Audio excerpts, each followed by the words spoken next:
کچھ مدت گزر جانے کے بعد آپ کو معلوم ہوگا اگر خدا آپ کو آپ کے انتخاب پر چھوڑ دیتا ہے تو آپ ڈوب جاتے۔ بھروسہ مند دوست کا ہونا بھی زندگی میں ایک طرح کی کامیابی ہے۔ صرف رب کی ذات ایسی ہے جو معافی مانگنے پہ یہ نہیں پوچھتا کہ غلطی کیوں کی تھی۔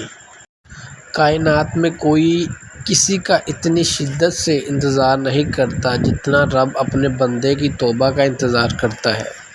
امی جان کہتی ہیں جب آپ رب سے محبت کرتے ہیں تو آپ کے دل میں صرف انہی لوگوں کو بسنے دیتا ہے جو آپ کی محبت کے قابل ہوں۔ آج کل کی محبت میں مذاق ہے ہوس بے بس تے تعلق ختم۔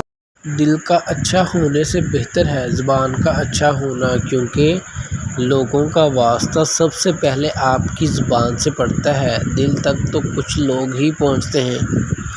اچھے رشتے گھڑی کی سوئیوں کی طرح ہوتے ہیں، ملتے ہی کبھی کبھار لیکن ہمیشہ ساتھ رہتے ہیں۔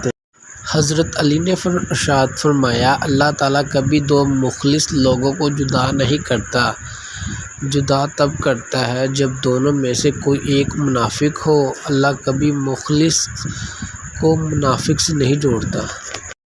موت کا فرشتہ ایک لمحے میں گھر اور بستر بدل دیتا ہے۔ یا اللہ ہم سب کو مرتے وقت یہ کلمہ عظیم لا الہ الا اللہ محمد رسول اللہ پڑھنا نصیب فرما۔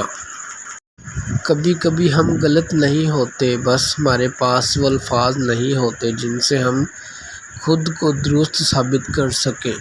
آتے ہوئے اذان ہوئی، جاتے ہوئے نماز، بہت مختصر زندگی ہے محسوس تو کر۔ نا امید کبھی نہ ہونا، کیونکہ اللہ کے پاس کچھ بھی ناممکن نہیں۔ تکلیف میں سجدہ کرنا اور پھر تکلیف کو دنیا والوں سے چھپانا اللہ والوں کی صفت ہے۔ ایک محبت ایسی بھی ہے جس میں دل نہیں ٹوٹتا، دھوکہ نہیں ملتا، اور وہ محبت رب کی محبت ہے۔